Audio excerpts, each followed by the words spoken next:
3 ways Ian Garry beat a man with over 100 Muay Thai and kickboxing fights. A lot of people said this fight is boring, but it's incredible in a lot of technical ways.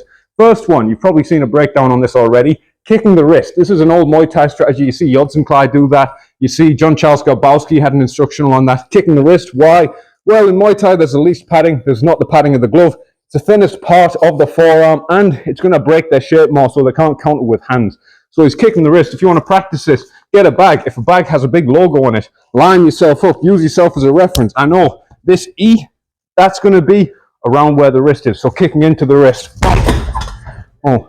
Hard to return a counter on that because it's doing damage to the wrist. It's going to break someone down, especially if you've got a southpaw. Their biggest weapon is their left hand. You're going to break them down. That brings us on to the second strategy, different levels of body kicks. So not every body kick was up at the wrist.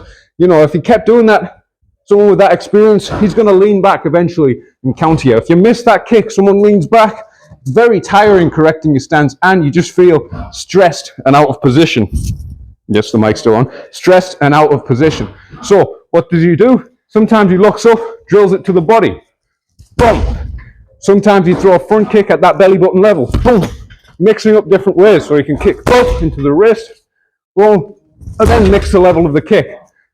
Looking at the previous target you hit. Again, making it hard to counter because you don't know what level it is. And if you try and lean back, it comes across the body.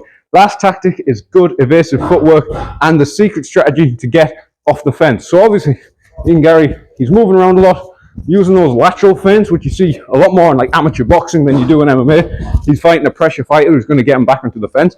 Once he gets back into the fence, he's using those lateral feints. And if he can't get off the fence with that, he uses wrestling as footwork. Boom, shoot the single leg.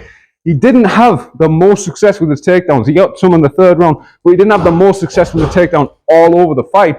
But even if he failed that single leg circle, suddenly he's holding the center. He's got all this room to move, and he's back in the center. He's off the fence. 3 strategies, very simple strategies you can take.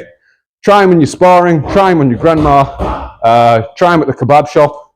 There's loads more I can talk about, the hand fights, the low line side kicks, etc. But those are 3 that I think are useful to you. Subscribe, follow for more content. Let me know what you want to see next.